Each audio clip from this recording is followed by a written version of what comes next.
इसको चेक करते हैं तो उन्होंने ना मुझे बहुत बड़ी रियलिटी बताई। रियलिटी ये है ना, इमेजिन करो दो स्टूडेंट है, दोनों के जो आंसर्स है ना आंसर कॉपी के अंदर सारे आंसर्स एकदम सेम है, बट एक जो स्टूडेंट है उसकी राइटिंग बहुत ज्यादा अच्छी है, जबकि जो दूसरा स्टूडेंट है उसकी राइटिंग बहुत ज्यादा बेकार है। तो 100% चांसेस हैं कि वो जो स्टूडेंट है ना जिसकी राइटिंग बहुत ज्यादा अच्छी है उसके मार्क्स 5 से 10 नंबर ज्यादा आएंगे एज कंपेयर टू वो स्टूडेंट जिसकी राइटिंग बहुत ज्यादा बेकार है। सो हाय एवरीवन, मेरा नाम है Prashant, mentor of thousands of students. अच्छा, मुझे एक बात बहुत सच्चाई से बताना, आपने आज तक YouTube के अंदर बहुत सारी वीडियोस देखी होंगी हैंड राइटिंग को कैसे इंप्रूव करें, और आपने उन टेक्निक्स को फॉलो भी करा होगा, बट मैं आपको बताता हूँ 99% टेक्निक्स आप पे वर्क नहीं करी होंगी। ऐसा पता क्यों होता है? क्योंकि हर एक इंसान की राइटिंग अलग होती है, और YouTube पे जितनी भी वीडियो होते हैं ना हैंड राइटिंग के ऊपर, सब में बताते हैं कि अच्छा पेन को ऐसे पकड़ो, पेन को ऐसे पकड़ो, पेन को वैसे पकड़ो, राइटिंग बदल जाएगी। ऐसा कुछ नहीं होता। अगर आप ये सोच रहे हो आज मैं भी ये बताने वाला हूं कि पेन को ऐसे पकड़ना राइटिंग अच्छी हो जाएगी, नहीं। आज हम साइकोलॉजिकल और साइंटिफिक कॉन्सेप्ट जानेंगे कि रियलिटी में क्या हम हमारी हैंड राइटिंग को इंप्रूव कर सकते हैं, और अगर हाँ तो वो क्या स्टेप्स हैं जिनको हम फॉलो करें कि अगले 7 दिन के अंदर हमारी राइटिंग बिल्कुल बदल जाए। और जब मैं बोल रहा हूं ना अगले 7 दिन, तो मतलब अगले 7 दिन, अगले 7 दिन इन स्टेप्स को फॉलो करोगे राइटिंग एकदम चेंज हो जाएगी। और मैं बहुत सारे स्टूडेंट्स के साथ कर भी चुका हूं, और इस वीडियो के बाद आपकी राइटिंग भी बदलने वाली है। सबसे पहले जानते हैं कि 3 सबसे बड़ी मिस्टेक्स क्या हैं। अगर आपके साथ भी ये प्रॉब्लम हो रही है ना, इसका मतलब ये वीडियो आप ही के लिए है। देखो, पहली मिस्टेक बैड राइटिंग। अगर आपकी राइटिंग बहुत ज्यादा बेकार है, आज तरीका बता देंगे, टेंशन मत लो। दूसरी चीज स्लो राइटिंग, बहुत बड़ी समस्या स्लो राइटिंग। बहुत सारे स्टूडेंट्स की सबसे बड़ी प्रॉब्लम है कि भैया हम बहुत धीरे धीरे लिखते हैं, जिससे कि हमारा जो पेपर है ना वो छूट जाता है। बहुत बार आपके साथ होता होगा। तीसरी प्रॉब्लम क्या है? एग्जाम के स्टार्टिंग में अच्छा लिखते हैं बट लास्ट में बेकार। और मुझे रियलिटी बताना आज कमेंट में, क्या ये तुम करते हो या नहीं करते हो? क्योंकि मेरे स्कूल के टाइम पे ना मेरे साथ तो बहुत बार होता था। होता क्या था ना कि मैं स्टार्ट में तो बहुत धीरे धीरे लिखता था, प्यार प्यार से लिखता था, बट जैसे जैसे टाइम कम बचता जाता था ना, मेरी राइटिंग भी डॉक्टर की तरह बन जाती थी, जो कि टीचर के समझ ही नहीं आती थी, जिस वजह से मेरे बहुत बार मार्क्स कटे हैं। क्योंकि उस समय पर मुझे कोई बताने वाला नहीं था कि अच्छा तेरी ये वाली प्रॉब्लम है तो ठीक है इसका सोल्यूशन ये होगा। क्या ये तुम्हारे साथ होता है? अगर होता है तो अभी पहले कमेंट में लिख देना, हाँ यार ये तो होता है कि हम स्टार्टिंग में बहुत अच्छा लिखते हैं बट लास्ट में जाते जाते राइटिंग बुरी हो जाती है। ये जो तीनों प्रॉब्लम है ना, इन तीनों प्रॉब्लम के आज साइंटिफिक सॉल्यूशंस डालेंगे, और इनके जो सॉल्यूशंस है ना उनके 3 स्टेप हैं। आपको बस ये 3 स्टेप फॉलो करने, इन 3 स्टेप्स को फॉलो करोगे राइटिंग बिल्कुल बदल जाएगी। स्टेप नंबर 1 क्या है? स्टेप नंबर 1 है वार्म अप एक्सरसाइज। बहुत ध्यान से समझना। हैंड के वार्म अप एक्सरसाइजेस से मेरा ये मतलब है कि देखो, इमेजिन करो आपका एग्जाम है, चाहे आपका बोर्ड एग्जाम है, स्कूल लेवल एग्जाम है, कोई भी एग्जाम है, उस एग्जाम से 5 मिनट पहले एक रफ कॉपी उठानी है। इमेजिन करते हैं ये हमारी रफ कॉपी है, ठीक है, ये हमारी रफ कॉपी है। अब हमें क्या करना है ना, इस रफ कॉपी के अंदर केवल 30 सेकंड, हमारे केवल 30 सेकंड लगेंगे, और कुछ हमें वार्म अप एक्सरसाइजेस करनी है। वार्म अप एक्सरसाइजेस क्या होते हैं ध्यान से देखना। कुछ लाइंस ऐसे बनाओ, कुछ लाइंस ऐसे बनाओ, कुछ लाइंस ऐसे बनाओ, उसके साथ साथ कुछ लाइंस ऐसे बनाओ, ऐसे बनाना है। ये क्या है? Warm up exercise. जब भी आपका एग्जाम स्टार्ट होने वाला है उससे 5 से 10 मिनट पहले आपको ये वार्म अप एक्सरसाइज करनी है, केवल 30 से 40 सेकंड के लिए। अगर आपके स्कूल या फिर आपके कोचिंग के अंदर अलाउड है कि आप लास्ट पेज, जो आपका जो आंसर शीट का लास्ट पेज होता है, उसके ऊपर आप रफ कुछ लिख सकते हो, तो आपको क्या करना है, जैसे ही आपके हाथ में क्वेश्चन पेपर आए उससे पहले, जब आप अपना आंसर लिखने जा रहे हो उससे पहले आपको ये वाली एक्सरसाइजेस करनी है। क्या एक्सरसाइज है? एक्सरसाइज नंबर 1 ये है, एक्सरसाइज नंबर 2 ये है, और एक्सरसाइज नंबर 3 ये है। केवल 30 से 40 सेकंड। बट ये क्यों करवा रहे हो आप हमें? इसका साइंटिफिक रीजन क्या है? तो चलो जानते हैं इसका साइंटिफिक रीजन। ध्यान से सुनना। साइंटिफिकली यहाँ हो क्या रहा है ना कि सबसे बड़ी प्रॉब्लम आपकी ये है ना कि आपको एग्जाम के स्टार्टिंग में स्लो लिखना पड़ता है। पता है वो क्यों स्लो लिखना पड़ता है? तो आपको इसलिए लिखना पड़ता है क्योंकि उस समय पर हमारा ब्रेन और हैंड कोऑर्डिनेशन अच्छा नहीं होता।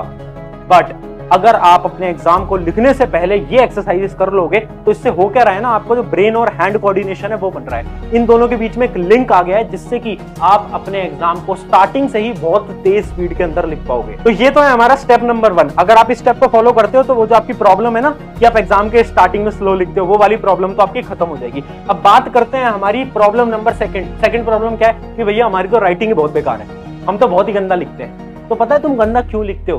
क्योंकि तुमने कभी खुद की राइटिंग को एनालाइज नहीं करा। समझ रहे हो मेरी बात? हम क्या करते हैं ना, हम दूसरों की वीडियोस देखते हैं बट हम खुद की राइटिंग को एनालाइज नहीं करते। मैंने आज तक लाखों बच्चों को मेंटोर करा है और मैंने लाखों बच्चों की राइटिंग भी देखी है, और मैंने देखा है कि यार मेजरली स्टूडेंट्स की राइटिंग इसलिए बेकार होती है क्योंकि वो अपनी राइटिंग को एनालाइज नहीं करते। बट मैंने हर एक स्टूडेंट की राइटिंग को एनालाइज करा और मुझे पता चली 5 मिस्टेक्स। अगर आपने इन 5 गलतियों को ध्यान से देख लिया ना, तो आपकी जो बुरी राइटिंग वाली प्रॉब्लम है ना, ये ऑलमोस्ट समाप्त हो जाएगी। अब मैं क्या करूंगा ना, मैं आपको हर एक गलती समझाऊंगा और आपको रिलेट करना है क्या आप ये गलती करते हो या नहीं करते हो। अभी आप एक नोटबुक ले आओ, जिस नोटबुक के अंदर आपने ऑलरेडी एक आंसर लिखा हो, कभी पास्ट के अंदर कोई भी आपकी नोटबुक जिसके अंदर आपने अपनी हैंड राइटिंग से कोई भी आंसर लिखा हो, सबसे पहले वो लेकर आ जाओ। अब देखो मैं कुछ मिस्टेक्स दिखाने वाला हूं। सबसे पहली है हमारी मिस्टेक नंबर 1 और आपको रिलेट करना है अपनी राइटिंग से, क्या आप ये मिस्टेक कर रहे हो या नहीं कर रहे हो। ठीक है, शायद ऐसा हो सकता है आप इन 5 में से एक गलती कर रहे हो, 2 गलती कर रहे हो या फिर 5वीं गलती कर रहे हो, ऐसा भी हो सकता है। मिस्टेक नंबर 1 क्या है? Gap between words. जैसे कि एक एग्जांपल मैंने दे दिया है, आप देख सकते हो अपनी स्क्रीन के ऊपर, यहां पर कुछ लिखा हुआ है माय नेम इज प्रशांत। अब ये जो राइटिंग है ना, इसके अंदर मिस्टेक क्या है? इसके अंदर मिस्टेक ये है कि भाई गैप बिटवीन वर्ड बहुत ज्यादा है। देखो ये गैप बिटवीन इतना, अब गैप इंक्रीज हो गया, अब गैप डिक्रीज हो गया। अब इससे क्या होता है ना, जब एक टीचर पढ़ने बैठता है ना, ऐसे ऐसे ऐसे ऐसे, ये जो गैप है, इससे टीचर को प्रॉब्लम होती है, जिस वजह से आपकी राइटिंग बेकार लगती है। ये जितनी भी मिस्टेक्स है ना, इन सबके सोल्यूशन बताऊंगा लास्ट में, पर सबसे पहले आप अपनी राइटिंग को एनालाइज करो। क्या आप मिस्टेक नंबर 1 करते हो, हाँ या ना? खुद से पूछो। अगर करते हो तो ठीक है, इसका सोल्यूशन बताएंगे, नहीं करते तो अगली मिस्टेक की तरफ बढ़ते हैं। मिस्टेक नंबर 2 क्या है? बिग और स्मॉल साइज ऑफ लेटर। अब देखो बहुत सारे स्टूडेंट्स की राइटिंग या तो ऐसी दिखती होगी, ऐसी छोटी मोटी, ये जैसे कीड़े मकोड़े से मार दिए हो, है ना, इस प्रकार से किस स्टूडेंट की राइटिंग हो सकती है। या फिर कुछ स्टूडेंट की राइटिंग ऐसी भी होती है बड़ी बड़ी, अभी शायद आपको स्क्रीन पे ज्यादा बड़ी नहीं दिख रही होगी, बट बहुत सारे स्टूडेंट बहुत बड़ा बड़ा भी लिखते हैं। तो क्या आपकी राइटिंग में प्रॉब्लम है? क्या आप बहुत ज्यादा छोटा लिखते हो, फिर आप क्या बहुत ज्यादा बड़ा लिखते हो? एनालाइज करो, हाँ या ना, खुद से पूछो। ठीक है, अब चलते हैं मिस्टेक नंबर 3 की तरफ। और ये सारी मिस्टेक्स को एनालाइज करने के बाद ना, आपको आज कमेंट में लिखना है कि आप कौन सी मिस्टेक कर रहे हो। क्या आप मिस्टेक नंबर 1 कर रहे हो, 2 कर रहे हो, 3 कर रहे हो, 4 कर रहे हो, या फिर सारी कर रहे हो, 2 या 3 कर रहे हो, 4 या 5 कर रहे हो, आप कौन सी कर रहे हो। तो देखते हैं मिस्टेक नंबर 3, थिक राइटिंग। अब बहुत सारे स्टूडेंट्स के मैंने कॉपी में देखा है कि वो बहुत मोटा मोटा लिखते हैं, जिसकी वजह से ना उनके कुछ वर्ड्स होते हैं ना, वो ओवरलैप कर देते हैं। जैसे कि आप यहाँ पर देख सकते हो, ये जो शब्द है समझ नहीं आ पा रहा, ये जो शब्द है ना समझ नहीं आ पा रहा। क्यों? क्योंकि राइटिंग बहुत मोटी मोटी है। मिस्टेक नंबर 4 बहुत ज्यादा कॉमन है और मैं बहुत सारे स्टूडेंट्स को भी ये देखता हूँ करते हुए, वो है टिल्टेड वर्ड्स। बहुत सारे स्टूडेंट क्या करते हैं ना, थोड़ा सा टेढ़ा लिखते हैं, जैसे आप देख पा रहे हो कैसे टेढ़े की तरफ जा रहे हैं हमारे हाथ में। ये मैंने बहुत बार देखा है और बहुत सारे स्टूडेंट ये गलती करते भी हैं कि जो लेटर्स है उनको टेढ़ा लिखते हैं। क्या आप ये गलती करते हो, हाँ या ना, पूछो। और लास्ट और फाइनल मिस्टेक है प्रॉब्लम विद 1 लेटर। अब देखो बहुत सारे स्टूडेंट के साथ ये प्रॉब्लम हो सकती है कि एक लेटर वो बेकार बनाते हो, जैसे कि जी। ऐसे मैंने देखा है बहुत सारे स्टूडेंट अजीब सा जी बना देते हैं, जो कि एग्जामिनर को समझ ही नहीं आ पाता इसने लिखने की कोशिश क्या करी है। या फिर एन एच और एन में बच्चे कंफ्यूज हो जाते हैं कि एच कौन सा है, एन कौन सा है। ऐसी मिस्टेक भी करते हैं, है ना, राइट। तो मैंने आपको 5 मिस्टेक बता दी। अब आप खुद की राइटिंग से एनालाइज करके पहले कमेंट में ये बताओ आप कौन सी मिस्टेक करते हो। मिस्टेक 1, 2, 3, 4, 5 या फिर सारी या फिर कोई भी नहीं। आई होप आपने कमेंट कर दिया होगा। अब बात करते हैं इनके सोल्यूशंस की। तो देखो हर एक प्रॉब्लम जो मैंने आपको दिखाई, मिस्टेक नंबर 1, 2, 3, 4, 5, सबके एक एक सोल्यूशन बताऊंगा। अभी हमने क्या करा, खुद की राइटिंग को एनालाइज करा। अब उस एनालिसिस की मदद से हम खुद की राइटिंग को सॉल्व करेंगे। पूरे यूट्यूब के ऊपर आपको ऐसी वीडियो नहीं मिलेगी, ये मेरी गारंटी है। देखो पहली मिस्टेक क्या थी, मिस्टेक नंबर 1 थी गैप बिटवीन लेटर्स। मैंने आपको दिखाया था बहुत ज्यादा गैप आपके लेटर्स के बीच में अगर है तो उसका सोल्यूशन क्या है। उसका सोल्यूशन है राइट स्लोली। देखो अगर आप बहुत ज्यादा गैप एक लेटर के बीच में छोड़ते हो ना, जैसे मैंने आपको स्टार्टिंग में एग्जांपल से समझाया था, अगर वो वाली मिस्टेक है ना, तो आपका जो ब्रेन और हैंड कोऑर्डिनेशन है ना, वो अच्छा नहीं है। तो उसके लिए आपको क्या करना है ना, कुछ दिन, अगले 7 दिन जब भी आप कुछ भी लिख रहे हो ना, तो थोड़ा धीरे धीरे लिखो।